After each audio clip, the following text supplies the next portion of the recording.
2020. The group, led by the late Joseph Shabalala, along with many other cultural and heritage ensembles, should be celebrated for the role they played as ambassadors of South Africa in spreading peace and unity on the continent and globally. Today, not only are we faced with the challenge of unifying Africa, we're also faced with the challenge of beating COVID-19. There's no more time prudent than now to show solidarity to one another as Africans. As a department, we'll continue to do all we could and all in our power to alleviate the impact of coronavirus on practitioners of sport and arts and culture. We were propelled by this state of affairs when we committed ourselves to do something to try and soften the impact of coronavirus.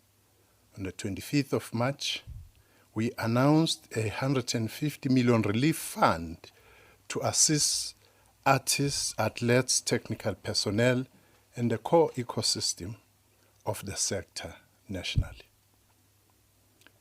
The other part of this fund was open to proposals for live streaming the work of creatives and athletes, particularly intergenerational cooperation between the younger creatives and athletes and the legends. This work has started in earnest. The MECs of Sport, Arts and Culture in all the 9 provinces have since announced the provincial relief funds to assist athletes and artists at that level. These funds amount to more than 50 million rands combined. We thank them for their commitment in serving the sector. If you add this amount to the one announced nationally, it is more than 200 million rands at the disposal of the sector to date. We have agreed with the MECs in our consultative meetings, we had, that if a person receives funds from one level, he or she may not be assisted again at another level. For an example, you get financial assistance from the National Relief Fund. The province where you come from is then exempted from providing you with financial assistance and vice versa. Our teams of independent adjudicators have been working tirelessly to ensure that as many people as possible receive relief during this time. If we take the sport sector and its adjudication process, the adjudication panel in this section of our work was the first to be appointed on the 9th of April, the first to begin adjudicating, as well as the first to complete the process. As things stand today, the total number of sport applications received is 470. The number of approved and paid sport applicants is 296, and 174 declined. A total of 26 appeals have been received, and the appeals committee has set this week to review those 26 appeals. 10 were successful, and 3 were rejected. There are 2 successful applicants who appealed, but they were rejected. Here I can say these are chance takers. These people applied, they were successful, they received their relief fund, and then again they appealed, just trying to take chances, and they were detected. The remaining 11 appellants still have information outstanding. On arts and culture,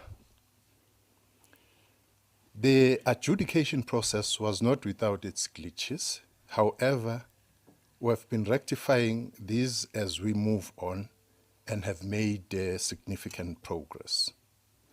The original number of successful applicants was 1,250, but the high number of those rejected compelled us to set up an appeals process to give a platform to those who were not recommended for their case to be heard by the Independent Appeals Committee.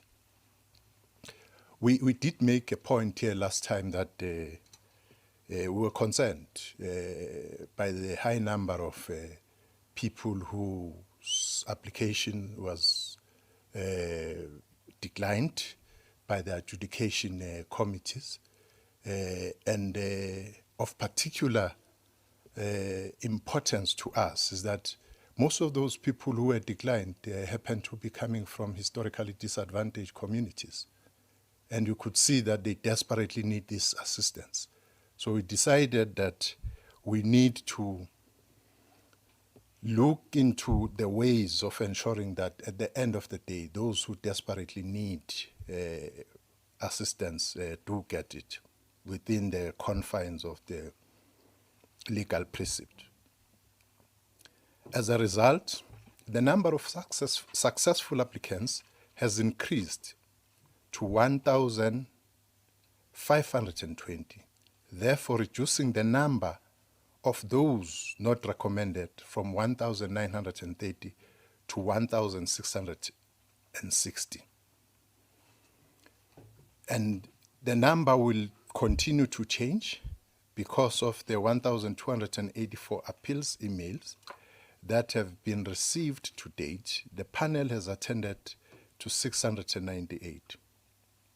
270 of those have been successful. 1,050 had been sent for payment by the 26th of May. However, that number has since increased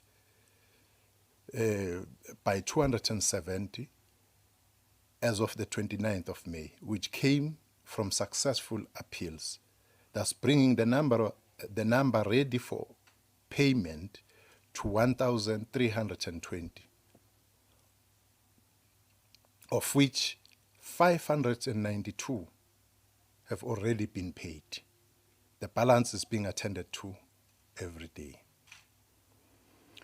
On Wednesday, the 6th of May, we held a successful meeting with the sector, especially key national organizations in the sector, to look at how, within the legal parameters, we can ensure that those who really need assistance, especially from the disadvantaged communities, receive funding. And this meeting was helpful also because the industry volunteered their assistance to the department, especially the process of adjudication, to fast-track it. And we have seen that there's been a move, particularly from that aspect. The Federation of the Cultural Sector was there, the Cultural and Creative Industries Federation of South Africa, SIFSA, the South African Music Industry Council, SAMIC, the South African Screen Federation, SASFET, the South African Arts and Culture Youth Forum, SACHIVE, the Independent Black Film Makers Collective, IBFC, the South African Roadies Association, SARA, South African Music Support Association, Children and Broadcasting Service, South Africa. All of them were there in the meeting. And we are grateful for their cooperation during this time and assistance, including their availing themselves to assist the process. And we have subsequently beefed up our mechanisms in order to fast-track the process, as we said, with the assistance from the sector. Since the announcement of the lockdown, there's been no sectoral activity to date. The announcement of amended regulations under Level 3 is indeed going to see the gradual introduction of various sectoral activities, however, under strict adherence to safety measures, as outlined under the disaster management regulations. Let me take this opportunity and applaud our sector for the discipline demonstrated since the commencement of the lockdown period. This is not easy because there is no sector as affected more than our sector by the measures of the lockdown, especially because this is the sector which derives its livelihood by having many people or crowds of people to support it. The 100% adherence to the lockdown regulations by the sector, by ensuring that no sectoral activity takes place during this time, has indeed played a tremendous role in assisting with the reduction of the spread of COVID-19.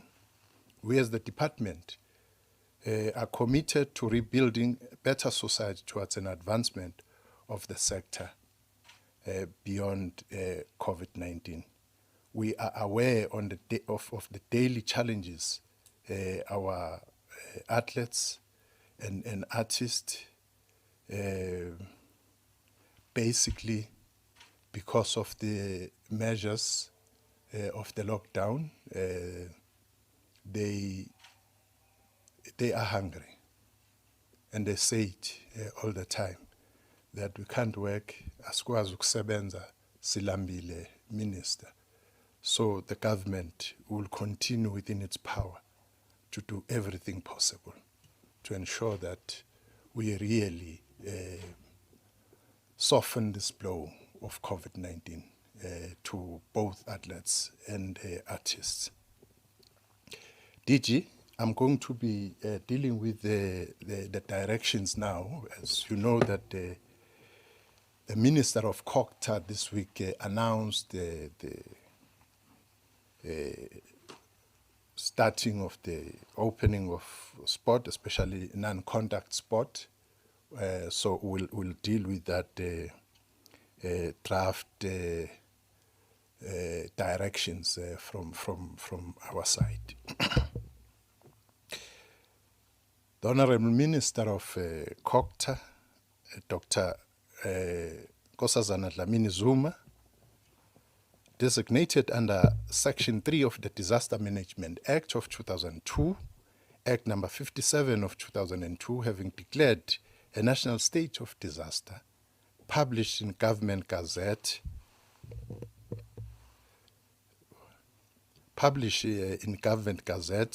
number 43364 on the 28th of May 2020, hereby in terms of Section 27 2 of the Disaster Management Act of 2002, after consultation with the relevant cabinet members, published the regulations. In the said published regulation, I'm empowered by Regulation 371, subsection E, read with 39.2, subsection B, to issue direction after consultation with Minister Dr. Nkosazana Dlamini-Zuma, Minister Ronald Lamula, Minister Zweli Mkhize. The purpose of these directions is to, 1, prescribe temporary measures or steps currently necessary to manage COVID-19 in order to reduce its impact in the Republic by preventing the importation of and minimizing the local transmission of COVID-19. And 2, allow professional, non-contact sport to host sports events without spectators and professional athletes to train irrespective to whether it is contact or non-contact sport in a staggered way. So what this means is that the process of training would actually resume in sport generally, both for contact and non-contact sport. The direction seeks to provide for measures in combating the spread of COVID-19 virus by opening up certain non-contact sport matches to take place during the Alert Level 3 regulations and training of sports athletes irrespective of the type of sport codes as follows.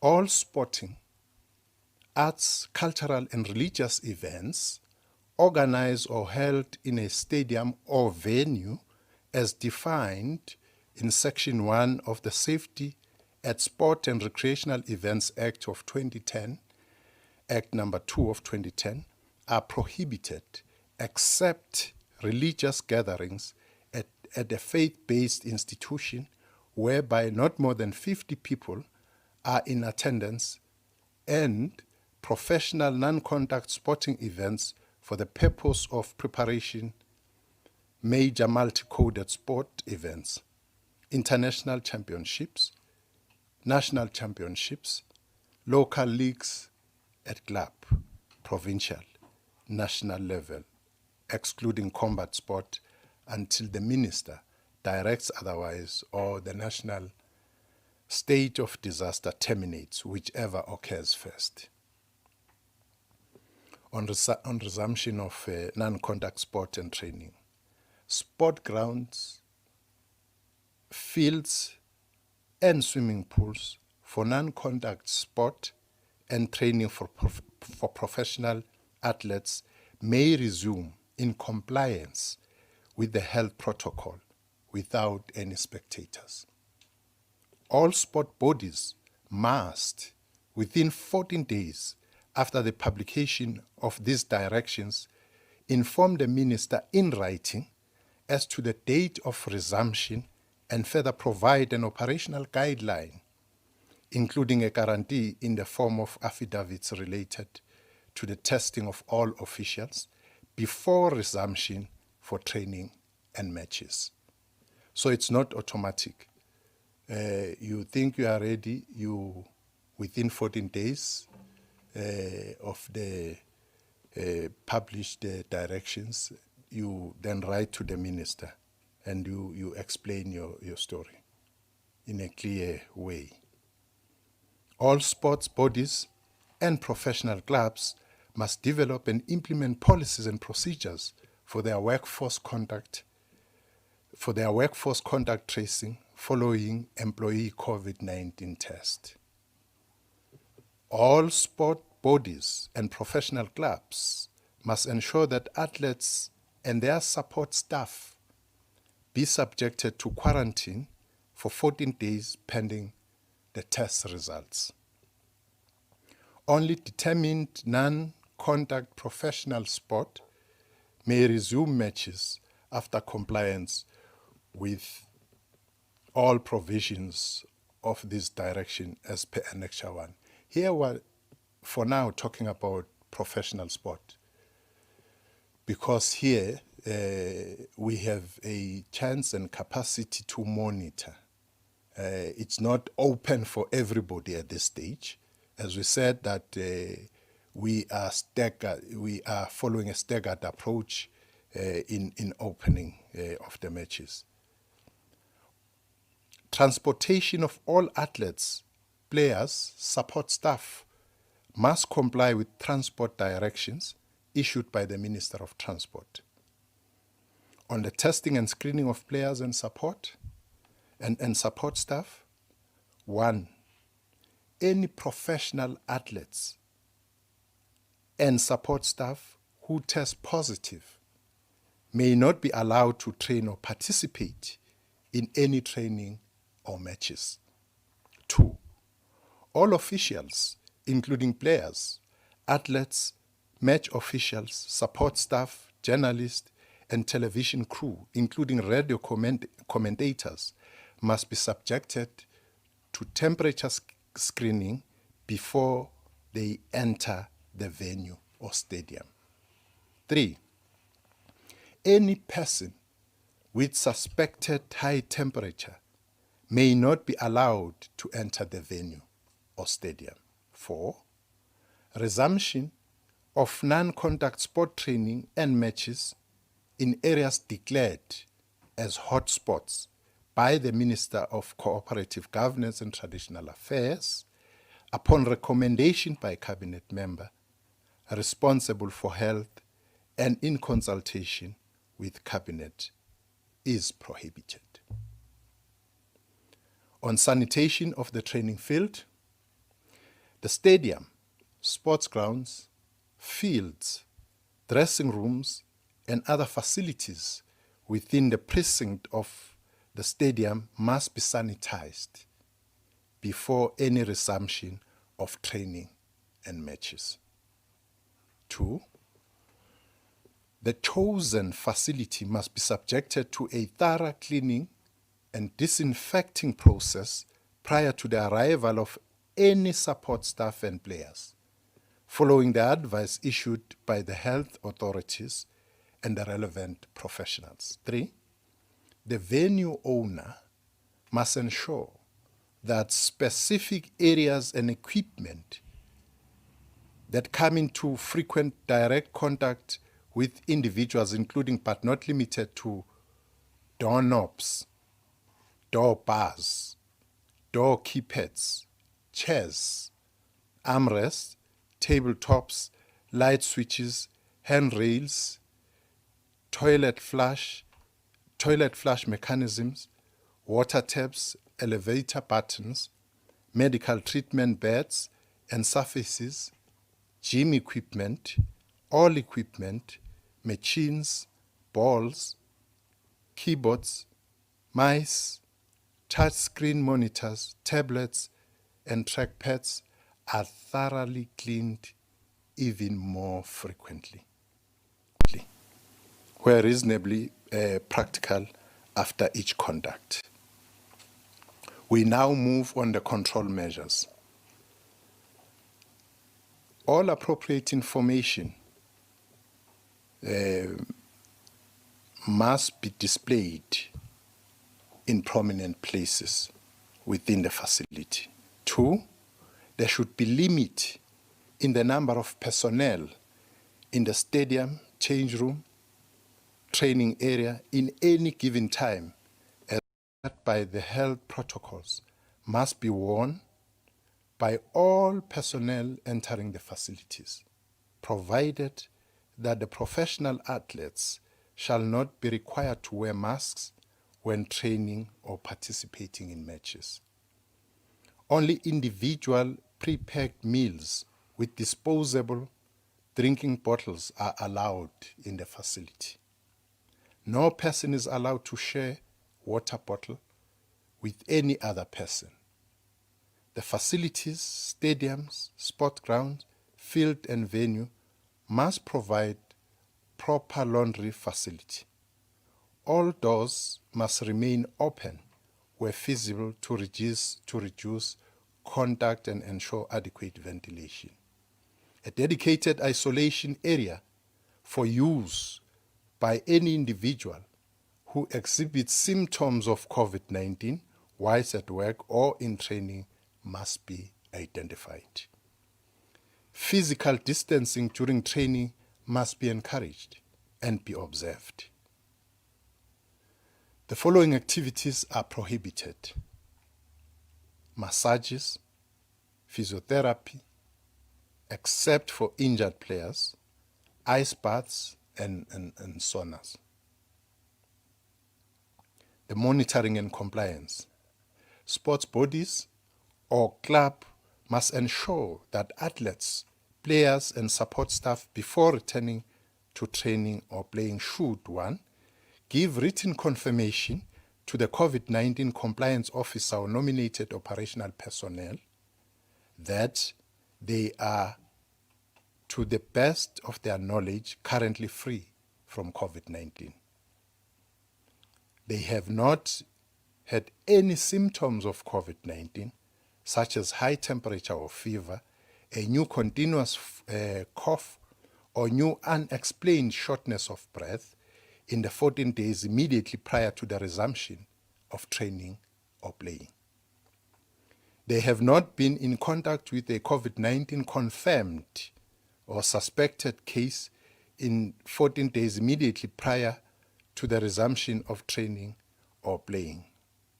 Or club or team medical personnel have taken all infection prevention measures with the addition of the appropriate personnel protective equipment when reviewing patients with suspected or confirmed COVID-19 in the 14 days immediately prior to the resumption of training or playing.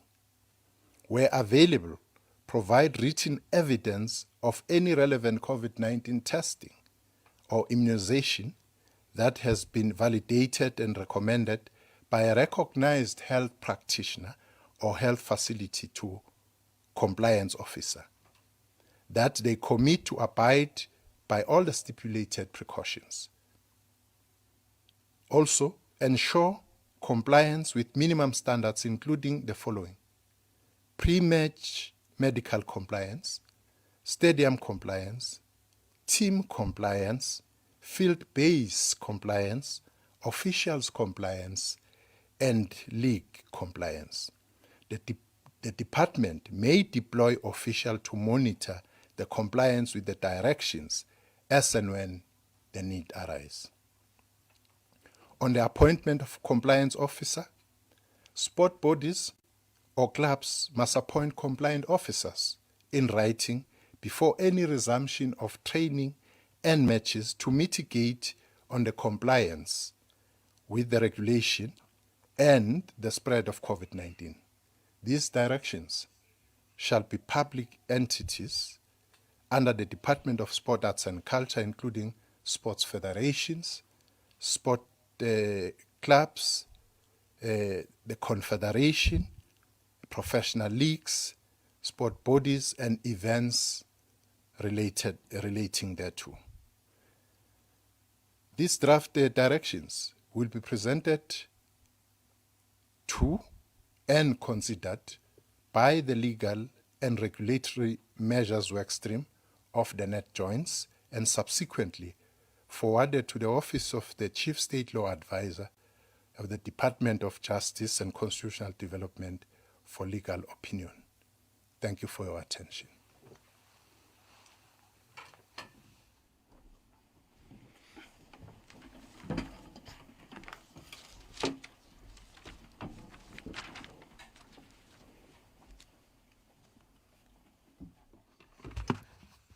Thank you very much, Minister. I think we'll start with Ishmael on the lines for questions. Ishmael, are there any questions? Thank you, DG. We don't have questions at the moment. Thank you. Neba, what's up? Yes, DG, we have one so far. Okay. It's from Chris van Vuren from International News Network, and he's asking, Minister, you entertained all organizations, but what about freelance crews in the AV and entertainment industry who are not affiliated to those organizations but constitute the majority of the trade? All of them who have been without income for the period and will be until we reach level 1. Okay. Ishmael, still nothing? Then we can give to Thanks, Minister. DG. We have a caller on the line. Okay. It's Tony from ENCA. Over to you, Tony. Minister, just a few points to clarify. Firstly, can we not have a breakdown of the specific codes that are able to resume non-contact matches? And then secondly, just clarity as well. So are we saying that non-contact matches can begin, but non-contact training can also begin, or contact training rather can begin, but not with matches? So just clarity on that non-contact and contact training versus matches, please. That's it. Thank you, Minister. Those are the 3 questions.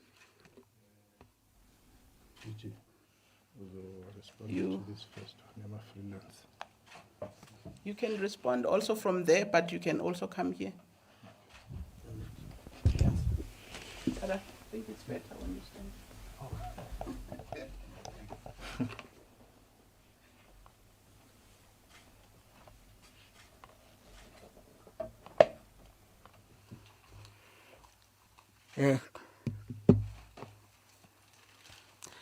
Good morning, Director General, and the Minister of Sport, Arts and Culture. There are directives relating to freelancers, relating to arts and culture, and I'm sure we will also outline them. It does cover them. It covers areas of audiovisual, film, and what happens at the playhouses. In terms of live streaming, maybe given opportunity, Minister might just also touch on those also. So they are definitely covered in that area regarding level 3. On the issue of some of the non-contact codes that sporting codes we're talking about here, it would be similar to tennis, athletics, chess, cricket. We have looked at all those that are affected, and there is a schedule that outlines these non-contact sports. And indeed, it does talk to both training as well as matches, but without spectators and at a limited scale, even the level of participation.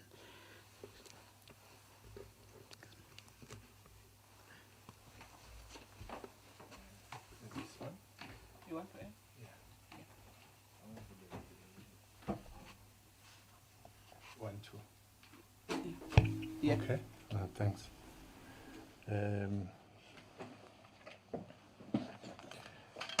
Thank you for the questions. If I may add from the very if I may add from the very first question.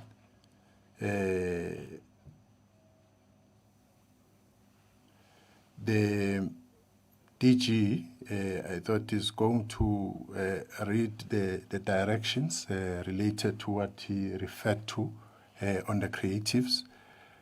So these directions from the arts and culture point of view were issued in terms of Regulation 4, subsection 10 of the regulations made under Section 27(2) of the Disaster Management Act of 2002, Act number 57 of 2002, live streaming of the creative sector services in support of COVID-19. And here we state that in terms of the Regulation 37(1), subsection E, read with 39(2), subsection B of the regulations issued in terms of Section 27(2) of the National Disaster Management Act of 2002 and published in Government Gazette of number 43364, Government Notice number R608 of 28 May 2020, hereby issue the directions in the schedule. Again here, we start with the purpose of the directions, the amendment of the direction 2 of the direction by the addition after the paragraph the following with provide directions to the arts and culture sector for production using local cast or performers and crew to be applicable for alert level 3. The mitigating measures, amendment of the direction 3 of the direction by addition numbers on mitigating measures. The following mitigating measures for alert level 3 according to subsector are necessary to prevent the spread of COVID-19.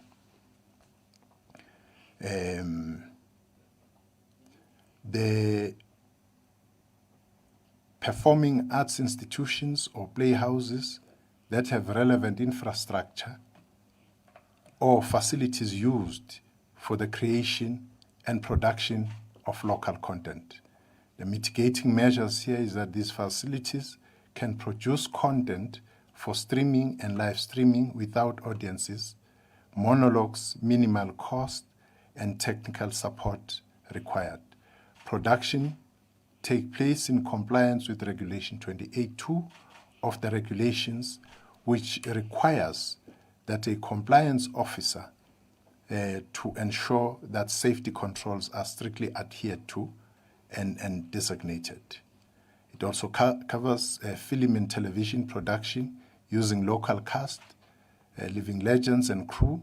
This will include jobs throughout the value chain of production, post-production, such as technical crew of sound engineers, special effects, and animators.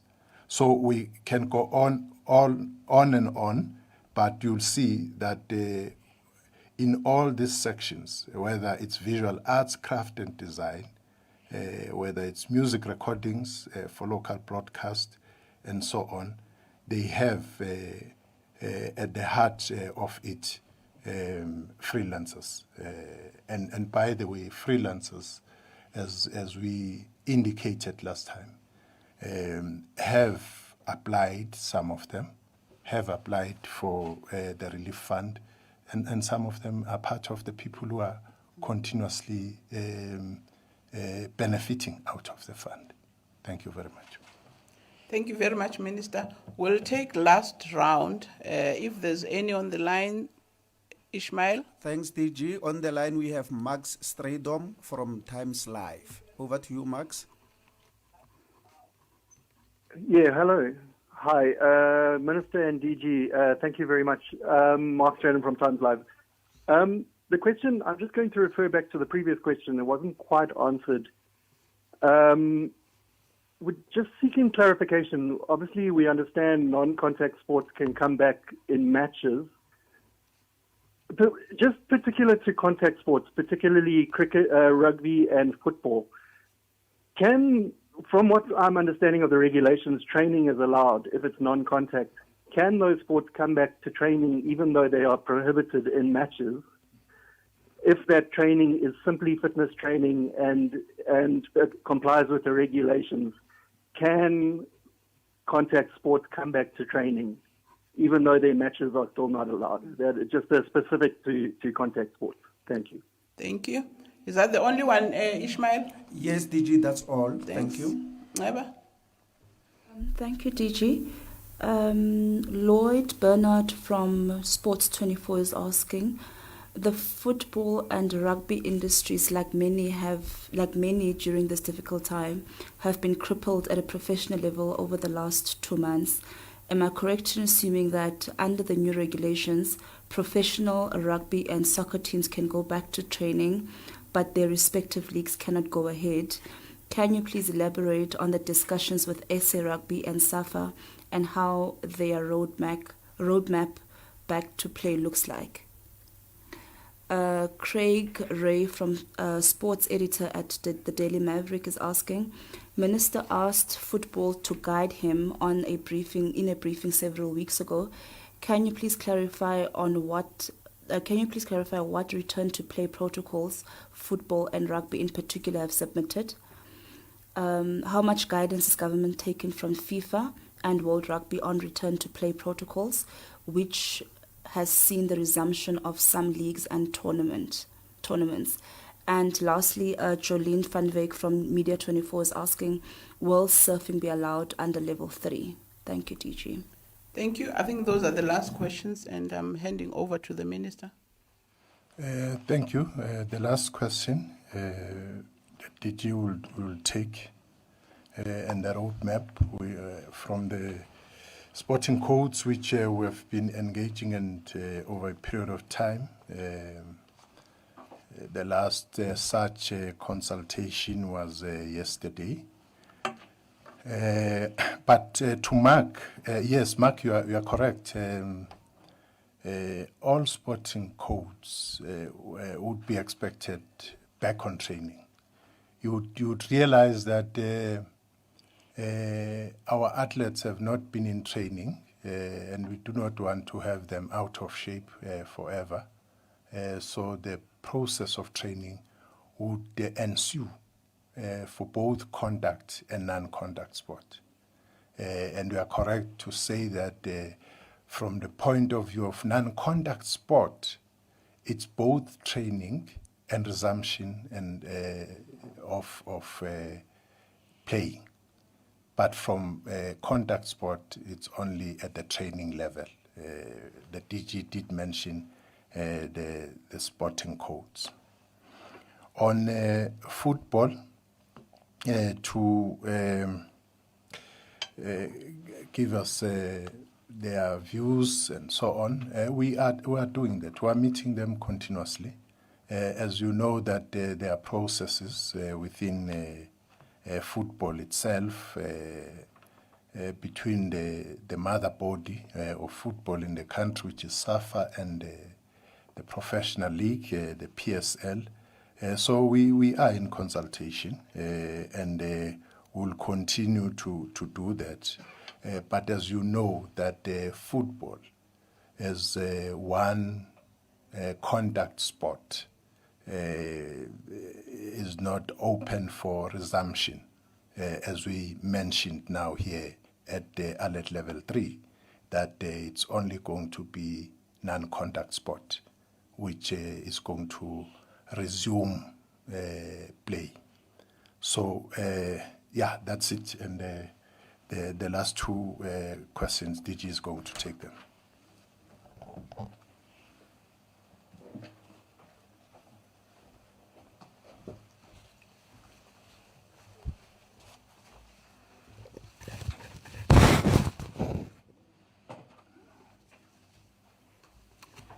No, thank you very much, Minister. Yes, to answer the question directly, on the issue of, as Floyd was asking about the roadmap, we have a very good working relationship with the sports bodies. Yesterday in the morning, we had a lengthy discussion with the CEOs, as well as the president of SAFA, as well as the doctor of SAFA and PSN, and they were very elaborate on their plans, which it does incorporate also FIFA guidelines on how to deal with this issue of football. But in terms of both Rabi, the doctor from the sporting fraternity, after a lot of consultations with epidemiologists and various key personnel from the scientific perspective of what it means to return to play, they clearly outlined some of the core issues that they have addressed relating to the return to play. And I think among some of the things that they were mentioning was, of course, that they all understand that there is no way in which players can just come back and they are not yet ready for that. So they will comply with the testing requirements. In fact, they have moved with very stringent measures that they indicated that it's not just one-time testing, two-time testing, the issues of no one leaving the PSD, as well as every club should be having a doctor. So they have really a comprehensive plan, but he indicated, because it's the various sporting codes working collectively, they will then be able to present to the department these protocols. But the various codes have been also submitting individually, from tennis, cricket, golf. Everyone has been submitting to us, and that is what assisted us a lot in crafting the directions that Minister has read this morning.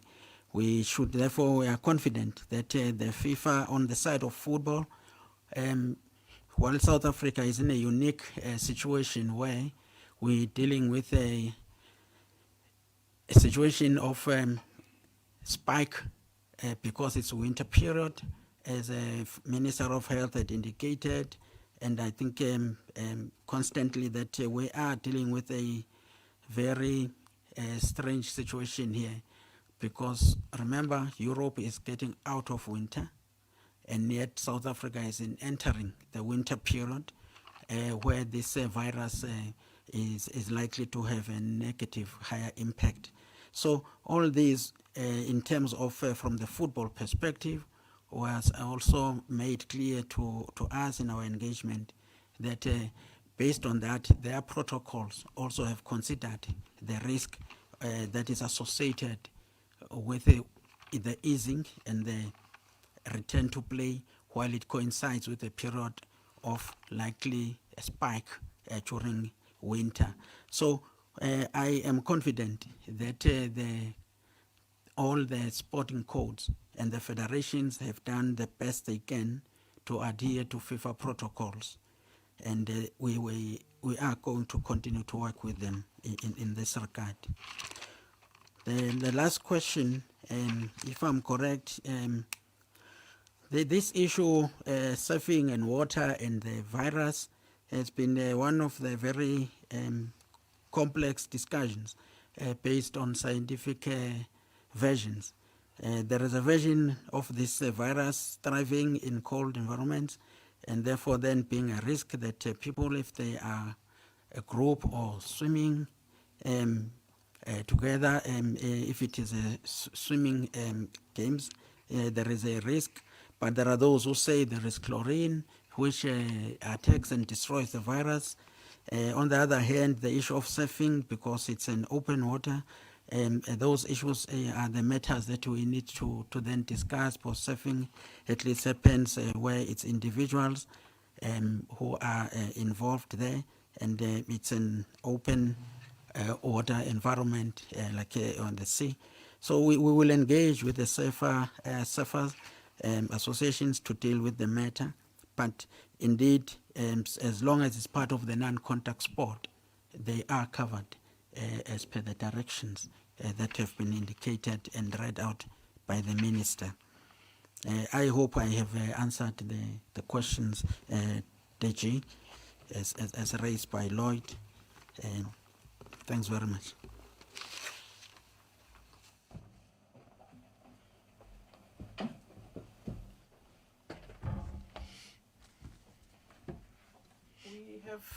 We have come to the end of our briefing and would like to thank everybody. Oh, there's Nongaba. I thought we were the last ones. Minister, do you want to take some more? Nongaba seems to be having burning question from WhatsApp.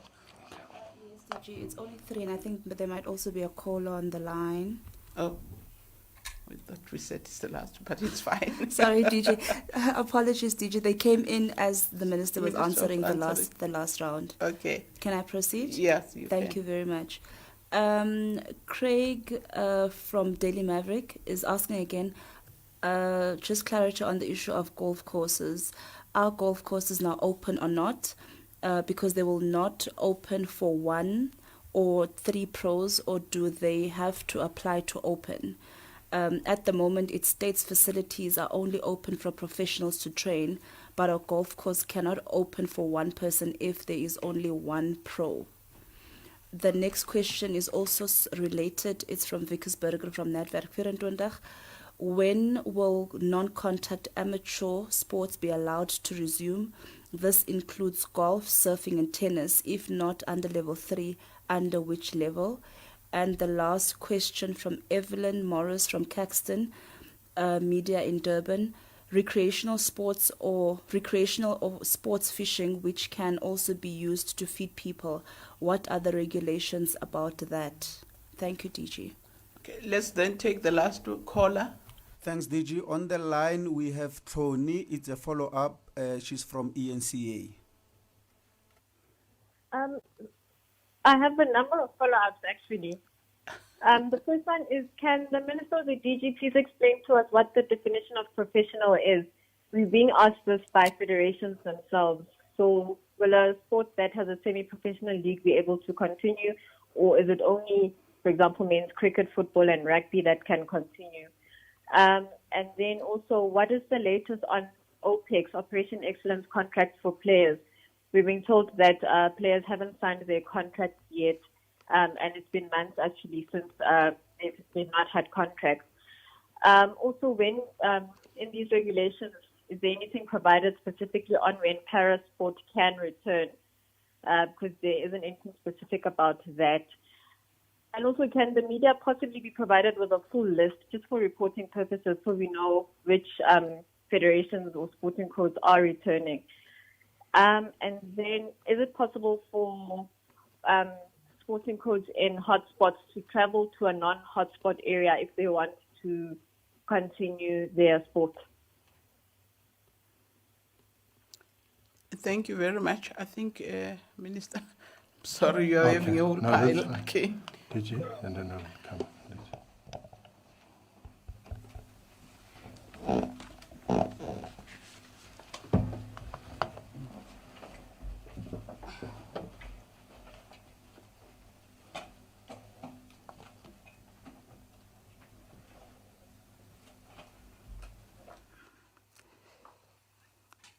Maybe I must start by the issue of definition of the professional. If you read our regulations, the directions as provided, there is a very thorough professional definition of professional or elite sport, so that we are all on the same understanding of this. I just want to read the directions so that we are all clear about this professional. But these are people who earn a living or get paid for their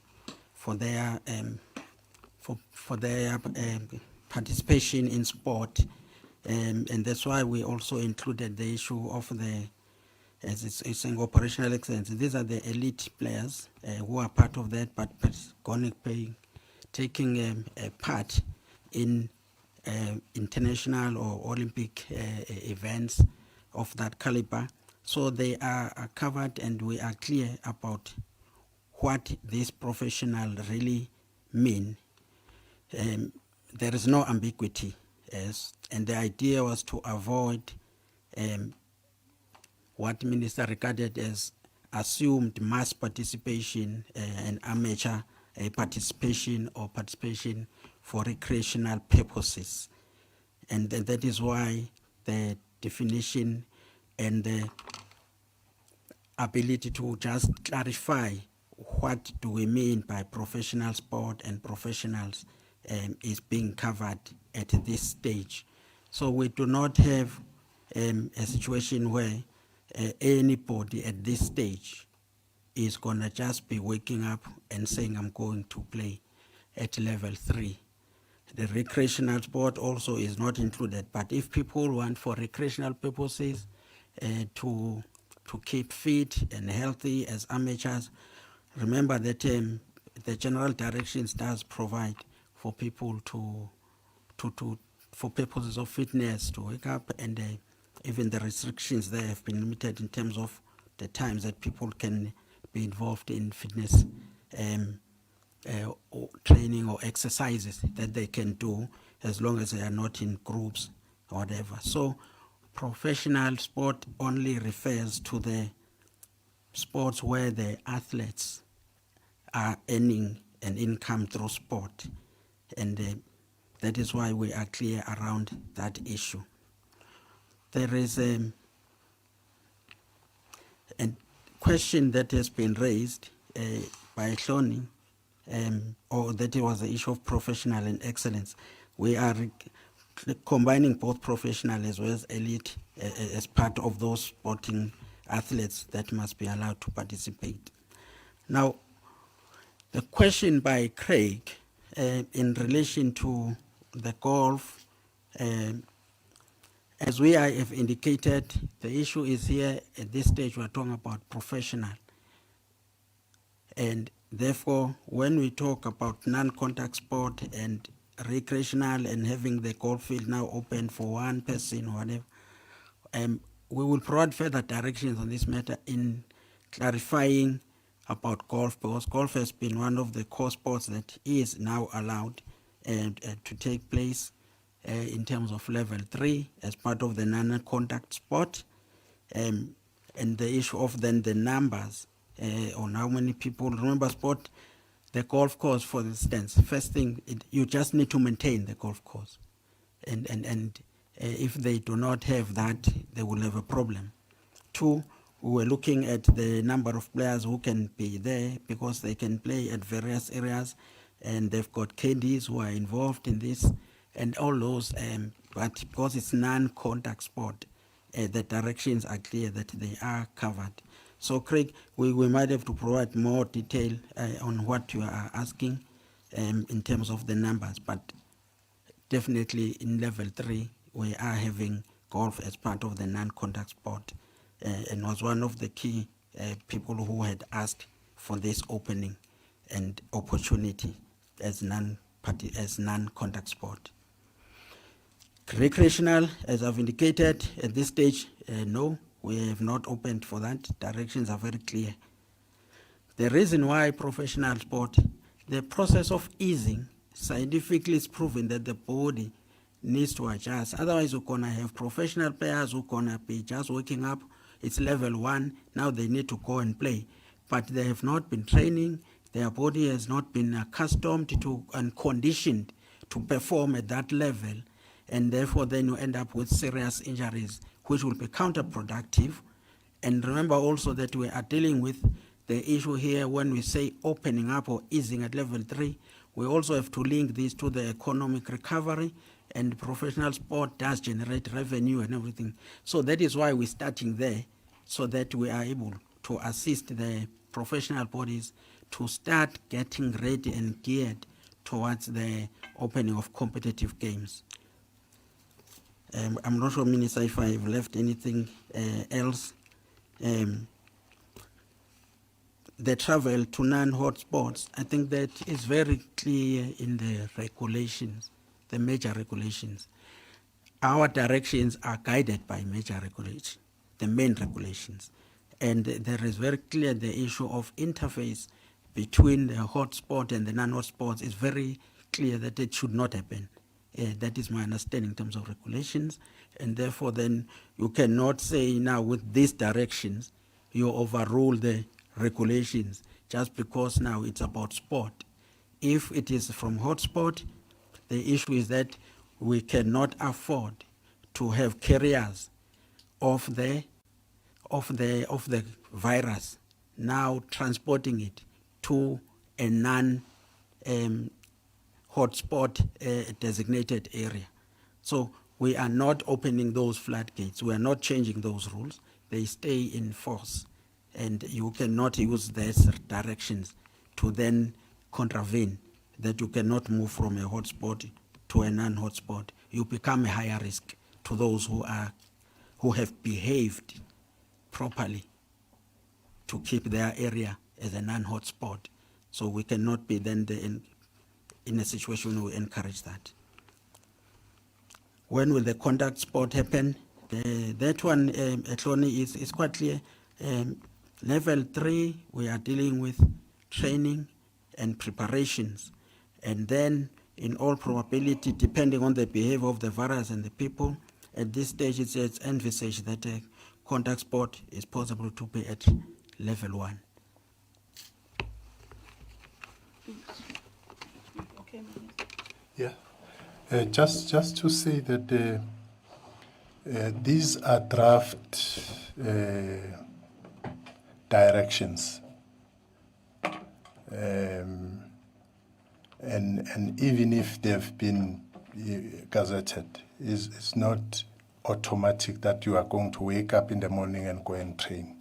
You still have to write and make your case before the minister. So that's one thing which we need to be very clear about, that it's not automatic.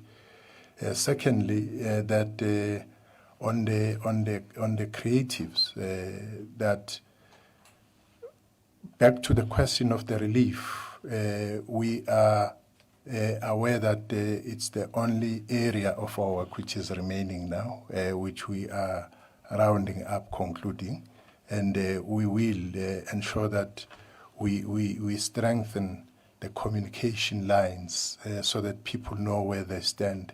they are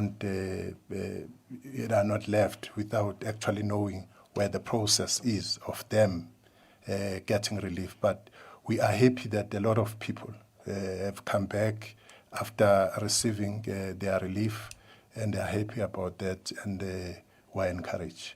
Thank you very much. Thank you very much. We've come to the end of this briefing, and thank you very much for SABC's support. Our next media briefing will be at 2 o'clock, and we will be hosting the Department of Transport. Thank you very much.